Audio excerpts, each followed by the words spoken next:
किया है कि कर्मेंद्रियों से पाप नहीं हो सकता है सर। अति कर देंगे तो इंद्रियों की सजा नहीं खाएंगे।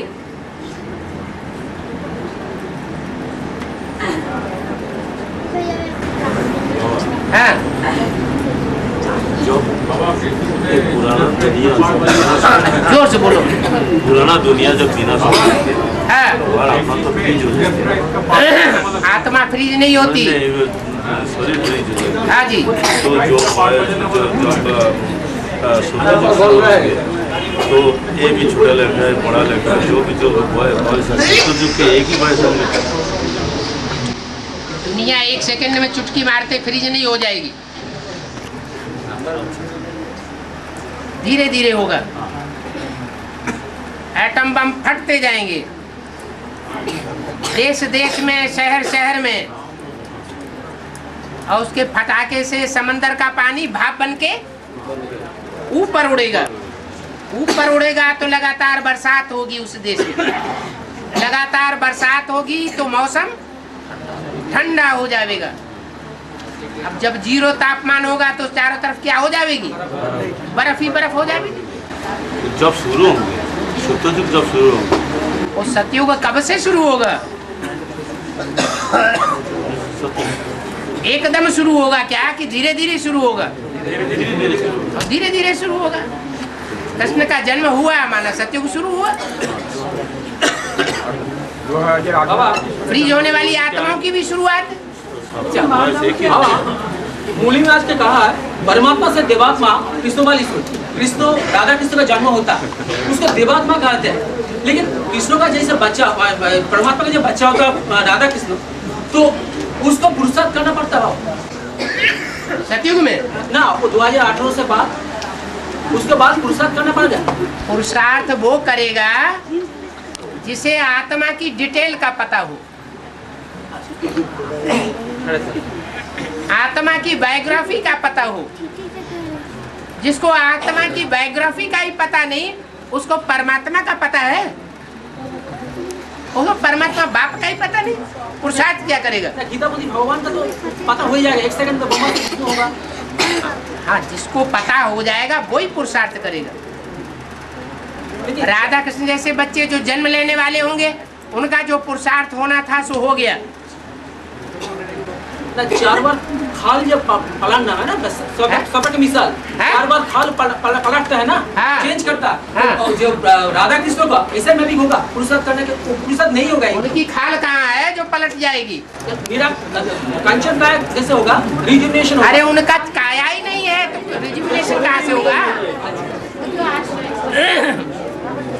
राधा कृष्ण वाली आत्माएं तो सन 65-68 के बीच में ही शरीर छोड़ गई।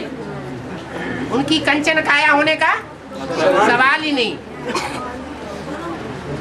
और तो बाबा माउंट आबू तपस्या क्षेत्र है, उसके बाद की राधा कृष्ण जन्म लेगा है? माउंट आबू तो तपस्या करेगा ना, जो 4.5 लाख आत्मा।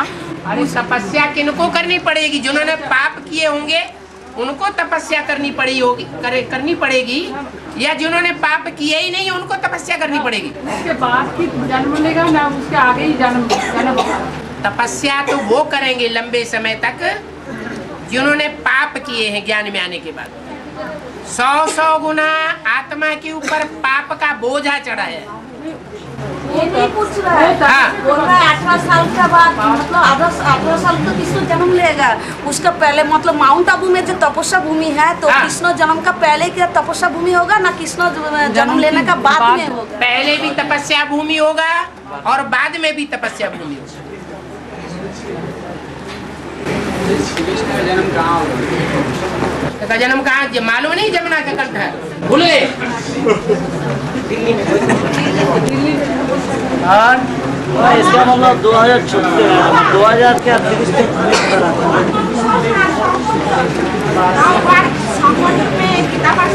खाना बनाते हैं, क्या करेगा? गीता पाठशाला में जो टॉली बनाते हैं, तो कोई का भर्ती नहीं किया, उसे भी टॉली दे सकता है क्या? ज्ञान नहीं सुनता है, ज्ञान सुनता है लेकिन सुनता नहीं बात किया। नहीं किया। आपको कुछ निश्चय भी है। जो बाप के घर में जाके जन्म ही नहीं लिया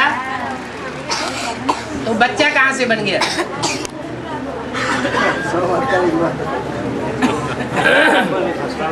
हाँ जी, जो मैंने जो भट्टी होता है हैं? जो भट्टी होता है दुर्गा कहीं भी हो। अरे भाई शांत रहो, एक आदमी को बात करने दो। हाँ जब भट्टी होता है तो संगठन जुटता नहीं है। कहीं देखते हैं गीता पाठशाला में 8-10 जन आए हुए हैं, कहीं देखते हैं तो 15 जन आए हुए हैं, कहीं देखते हैं तो 5 आदमी हैं आए हुए। हाँ अधिक आदमी ना जुड़ने के कारण जो पावर होना चाहिए बाबा हाँ वो नहीं हो पाता है। हाँ, तो पता नहीं है मैंने क्यों ये लोग जुड़ नहीं पा रहे हैं। पता क्यों नहीं है? बता, रोज तो बोलते हैं मुरलियों में प्योरिटी से यूनिटी होती है। प्योरिटी नहीं होगी तो संगठन बनेगा ही नहीं। बहुत बार बोला गया है, बोले हैं सही ना? बोलने से नहीं होगा। तो इसीलिए जो भी गीता पाठशाला वाले निमित्त हैं उनकी प्योरिटी की यूनिटी स्वतः ही तैयार होगी। बाबा और है कि यह क्वेश्चन है, गीता पाठशाला में कोई नया स्टूडेंट 7 दिन का कोर्स करके आ जाए तो उसका उसने देना चाहिए क्या? हैं? कोई 7 दिन कोर्स कर लिया, बेसिक कोर्स हो गया, हाँ। तो गीता पाठशाला में आ सकते क्या? क्यों नहीं आ सकता? क्योंकि उसका माता चलते हैं लेकिन जुगल नहीं चलते। कोई चलता हो न चलता हो, जिसने बेसिक कोर्स किया है वो गीता पाठशाला में, एडवांस की गीता पाठशाला में आकर के पालना ले सकता है। तो भट्टी नहीं किया कि बच्चा नहीं है। और उसकी भट्टी से फायदा क्या है? वो अभी समझदार ही नहीं है। हाँ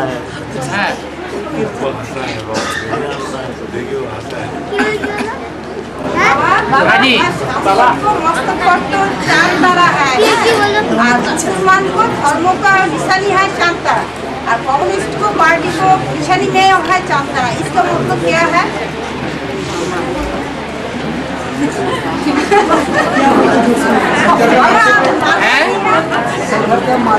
हाँ चंद्रमा दिखाते हाँ हैं और मुसलमान भी चंद्रमा को मानते हैं हाँ और सीपीएम पार्टी जो है आज का जो गवर्नमेंट है हाँ उसमें भी वही है। हाँ। इसका मतलब क्या है? इसका मतलब ये है, सुनो उनकी बोलिए। इसका मतलब ये है कि तारा जो है वो जगदम्बा का सूचक है। सितारा है जगदम्बा का सूचक और चंद्रमा है ब्रह्मा का सूचक। जो सीपीएम पार्टी है वो नास्तिक धर्म की पार्टी है।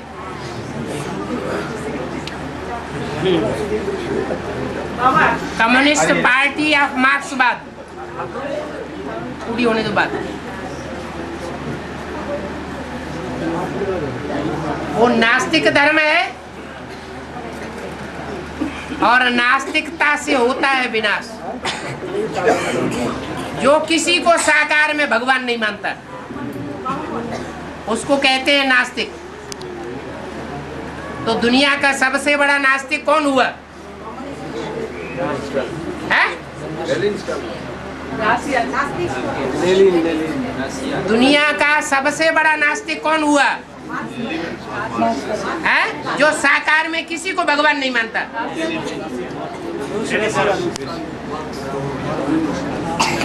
एक है भारतीय कम्युनिस्ट पार्टी, एक है मार्क्सवादी कम्युनिस्ट पार्टी।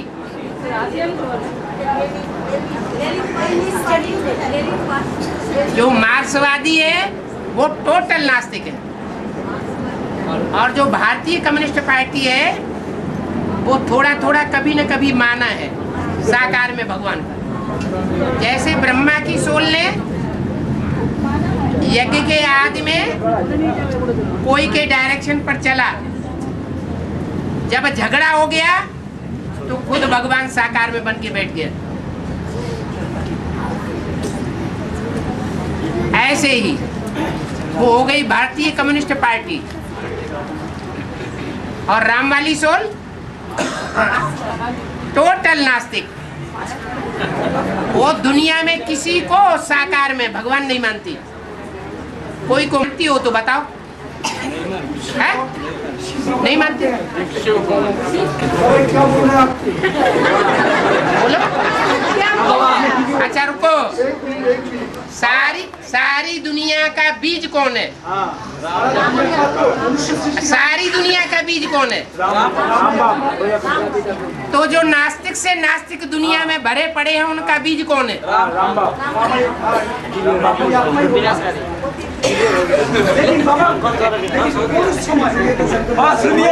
दूसरी बात मुरली में भी बोला है, भारत इस समय है पूरा नास्तिक। जिस समय वाणी चलाएगी, इस समय माने संगम युग में पूरा नास्तिक, किसी को साकार में भगवान नहीं मानता। पूरा संगम युग है, हाँ पूरा संगम युग भी साकार में, वो किसी को भगवान नहीं मानता। किसी को भगवान नहीं मानता, मना अपने को भगवान मानता है। लेकिन अपना अंदर में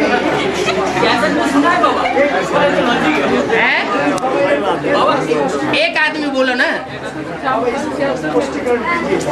राम वाली आत्मा को नास्तिक बोलने से बहुत दुख होता है। अच्छा अब कड़ुआ थू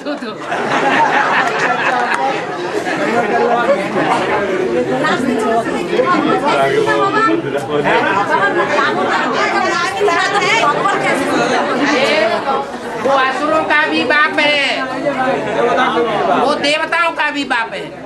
नास्तिक भी ड्रामा के अंदर में आते हैं। हाँ जी। लेकिन वो किस समय ये जो टाइम चल रहा है, हाँ। सपोज 1976 से जो लक्ष्मी नारायण जो प्रत्यक्ष हुआ बुद्धि में का ज्ञान में, उसका बाद तो नास्तिक तो नहीं है, उस समय से तो नास्तिक नहीं है। किस समय नास्तिक है राम वाली आत्मा किसी को दुनिया में साकार में भगवान मानती है? जो अपना तन में शिव को भगवान नहीं मानते हैं। मेरा बात है, अपने तन में शिव को भगवान माना, वो तो अपने कोई भगवान स्वीकार कर लेना हो गया। दो है, एक ही तन में रामलिया है, एक ही तन में शिव भी है। जैसे बाप में बाप की प्रवेश, जैसे हम लोगों का बाप है राम बाप, लेकिन राम बाप का भी बाप है शिव बाप, जो रामाली आत्मा का तन में है।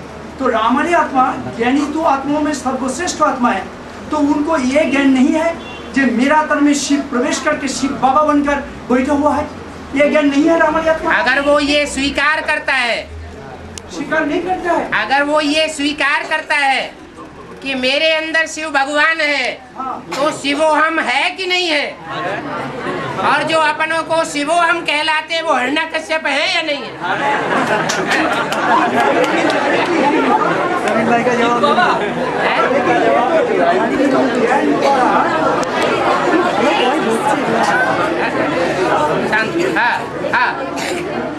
बाबा मूल्य में ऐसा भी कहा, जब रामबली से टकराते एकदम थक गया, लास्ट टाइम अंत में है टकराते जब थक गया, मूल्य में कहा है जब एकदम थक गया है, उस समय परमात्मा का याद होता है, लेकिन बाहर में प्रकाश नहीं होता। किस में मूल्य में कहा है इससे क्या नहीं होता?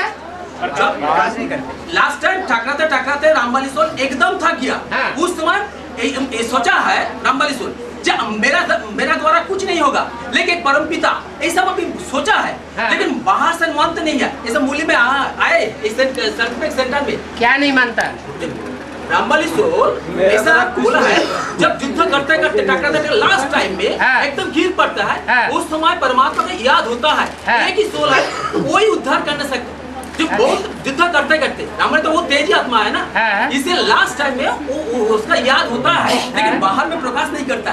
तो ऐसा ही मूल्य में कहा है, एक सलम में एक सेंटर सुना है, ऐसा ही कहा को याद करते हैं। आप क्या पूछना चाहते हैं? नास्तिक नहीं है रामबली नास्तिक, लेकिन नास्तिक का मतलब है जो किसी के ऊपर आस्था करता हो। आस्था किया था, नहीं तो शिव का सामने हफ्ता में आप भी शिव के ऊपर आस्था शुरू कर दीजिए। आप शिव बिंदु के ऊपर आस्था क्यों नहीं करते? राम को पकड़ने की क्या दरकार है? आत्मा तो नास्तिक है ना। अरे वही बात तो हो रही है।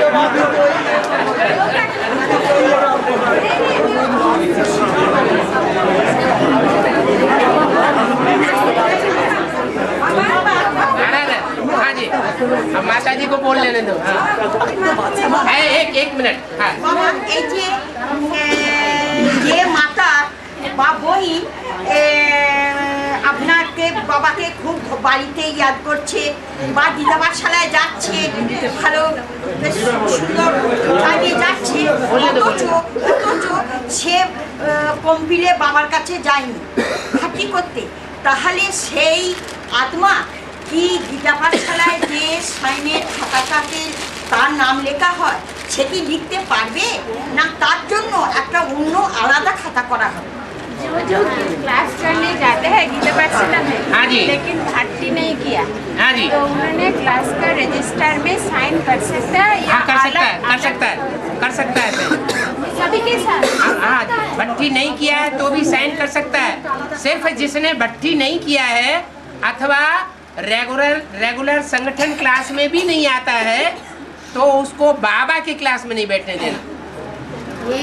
এখানে আসতে পারবে না, কিন্তু আপনাদের ক্লাস যাবে। गीता पाठशाला में क्लास कर सकता है, साइन कर सकता है। ये अलग कॉपी? नहीं। हाँ, उसी में साइन। यहाँ भी आ सकता है लेकिन बाबा के क्लास में नहीं आ सकता। बाबा के क्लास में जहाँ बाबा है वहाँ वही आदमी भर्ती किया हुआ हो और क्लास अटेंड करता है।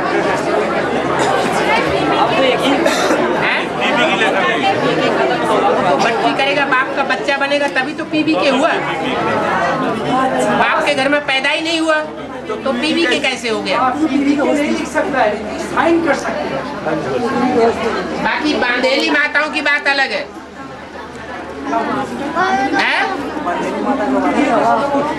बांधेली माताएं ऐसी है जिनका दिल कंपिल में ही रखा रहता है भट्टी करने के लिए।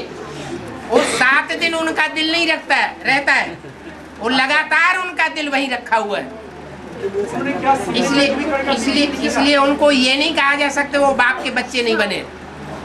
जिन्होंने भट्टी की है उनसे भी ज्यादा उनका निश्चय हो सकता है। हाँ, लिखे निश्चय बुद्धि को परखना है।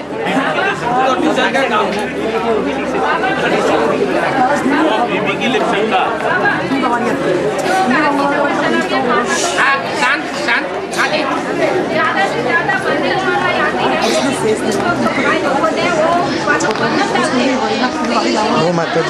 गीता पाठशाला में आने के लिए माना कर सकते हैं, माता बाबा को मानते हैं। हाँ जी, तो लेकिन भाई लोग माता को बंधन डालते हैं आने के लिए, वहाँ कोई खराब बात भी बोल देते हैं। हाँ जी, इसलिए माता को गीता पाठशाला में आना बंद करना चाहिए क्या? गीता पाठशाला जो खोल के बैठे हैं उनका लक्ष्मी नारायण का मंदिर है। लक्ष्मी नारायण के मंदिर में कोई भी पुजारी किसी को आने के लिए मना करे ये शोभता नहीं है। और बाबा माता के साथ जुगल नहीं आई है ज्ञान में, तो वो की क्या बन गया? वो लेना बन गया क्या? बन गया तो माता चलते हैं लेकिन भाई नहीं चलते हैं, माता की हैंडीकैप बन गया। कुछ भी सब रामकुमारी माता डेली क्लास करती है। हाँ जी, डेली क्लास करती है वो। हाँ जी, गीता पाठशाला। हाँ, उसका आप पीबी के लिख सकते हैं। बेसिक क्लास चलता है, एडवांस मैंने क्लास करती है रेगुलर। हाँ, रेगुलर क्लास करती है। हाँ, रामकुमारी माता। हाँ, भर्ती नहीं हुए, हाँ, तो पीबी के लिख सकते हैं क्या? जब भट्टी नहीं हुई है और बीके इसका क्लास कर रही है, मुरली पढ़ के सुनाती है। नहीं यही मैंने गीता पाठशाला में क्लास करती है, क्लास कर रही है एडवांस। मैंने दोनों जगह जाती है, दोनों एक ही जगह आती है। बेसिक किया नहीं है, एसी में बेसिक नहीं किया, डायरेक्ट आ गई। नहीं, पहले बेसिक में थी वो। हाँ, यही की तपास लेते हैं, जो मैं निमित्त था इसी की तपास लेते अभी भी इसी की तपास में रेगुलर आती है। तुम कहाँ से निमित्त बन गए? माताओं को निमित्त बनाया जाता है? नहीं बाबा, पहले अभी बोल रहे हैं ना मैं निमित्त था। नहीं, पहले बीके में थे ना, बीके में हाँ माता जी चलती थी तो हाँ बेसिक में। हाँ अभी एडवांस में है तो अभी तो मीना माता हो गया है, निमित्त मीना माता। हाँ तो डेली क्लास करती है। हाँ जी। तो पीबी के लिख सकते हैं ना? दोनों अगर नीचे बुद्धि है तो क्यों नहीं लिख सकते? हाँ, नीचे बुद्धि है बाबा। हाँ जी। भट्टी करना भी चाहता है, तो बट्टी कर फिर क्यों नहीं कर पा रहा है? लेकिन वो कुछ मैंने कारण है, पैसा कारण से वो नहीं कर पा रहा है। आपकी युगल की बात है। नहीं, वो राम कुमारी माता है, मेरे बगल में ही रहती है। हाँ, वो दूसरा एक बुढ़ी माता है। बूढ़ी माता है। हाँ, बंधन है। हाँ जी, बंधन है। दूसरी है। हाँ जी। अच्छा बाबा, हाँ। रामदेवी माता को बहुत समस्या है, वो तो लोग के घर में है। ये समस्याएं क्लास में उठाने की जरूरत नहीं है। क्यों? कि जिसके सामने जो भी समस्या है, जो भी विघ्न है, वो अपना ही कमाया हुआ पूर्व जन्म का या इस जन्म का कर्म है, उसका प्रतिफल है। इसलिए समस्याएं मत उठाइए, समाधान बताइए। हाँ। वो इस जन्म का प्रतिफलन इस जन्म में मिलती है क्या? जन्म में भी हो सकता है। इस जन्म में तो 100 गुना पाप चढ़ रहा है। हाँ। कोई भी कारणवश गीता पाठशाला में सही टाइम पर आत्मा पहुंच नहीं सका तो उसमें विचार कर सकते हैं। जिस टाइम पहुंचा है वो टाइम लिखे। बाबा पूछो वही टाइम। बाबा, हाँ। तो जगदम्बा माता को जो डब्बा था और खड़े होके बोल दो। जगदम्बा माता को डब्बा था, हाँ। तो उसमें भी शिव बाबा तो कोई प्रवेश किया होगा? है? उसमें तो शिव बाबा कोई प्रवेश किया होगा? क्या होगा? हाँ जी। माना अनुमान है। नहीं किया था पहले, लेकिन इधर देखा जाए तो दादा लेखराज को भी शिव बाबा प्रवेश किया था। हाँ। और प्रजापिता में भी प्रवेश किया हुआ। हाँ। तो क्या प्रजापिता को भी डब्बा करने से रंग नहीं है? हाँ, डब्बा जो है वो ज्ञान सुनाएगा या डब्बा सिर्फ बजेगा आवाज से? आवाज से जैसे एक बांसुरी हम बजा रहे हैं, बजाने वाला कोई है ना? जैसे कोई यंत्र है, यंत्र में आवाज करने वाला दूसरा है और यंत्र आवाज करता है। तो जैसे कि लाउड स्पीकर होता है, तो लाउड स्पीकर में जो यंत्र रखा हुआ है वो आवाज को बढ़ाता है।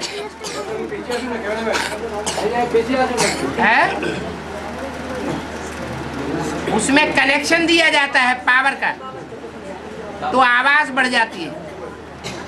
ऐसे ही यहाँ दो तरह की बातें हैं। जो चार ब्रह्मा है वो चारों ही ब्रह्मा की स्टेज वाले हैं। वो चारों ही ब्रह्मा प्रजापिता की स्टेज वाले नहीं है, क्योंकि ज्ञान एक से आता है और अज्ञान अनेक से आता है। तो डब्बे को कहा जाएगा अज्ञान, और ज्ञान जिस एक से कहा आता है उसे डब्बा नहीं कहेंगे, नगाड़ा तो कह सकते हैं। बाबा, ज्ञान में तो जानना, जैसे मैं पहले जाना मैं आत्मा हूँ, तो मैं तो पहले जैसे देखिए मेरा जो पहला जो पिता है, ये आदि जो पिता है वो पहला बच्चा है, तो उसको भी तो पहले ज्ञान गीता माता ने दिया। ज्ञान गीता माता में कहाँ से आया? ज्ञान सुनने सुनाने को कहा जाता है या समझने समझाने को ज्ञान कहा जाता है? लेकिन बोला पहला बच्चा शंकर है। अब बच्चा है ब्रह्मा का पहला बच्चा। ब्राह्मण कौन है? राम वाली आत्मा पहला ब्राह्मण है। बाकी ऐसे नहीं कहा जाएगा कि उसको ज्ञान देने वाला कोई साकार में है,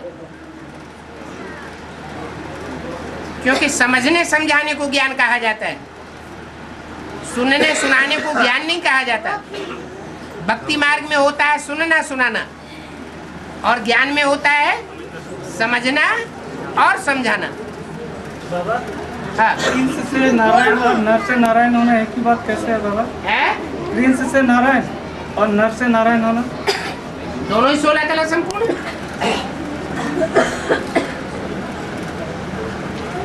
जो प्रिंस से नारायण बनता है कृष्ण, वो भी 16 कला संपूर्ण है, उतना ही सुख भोगता है।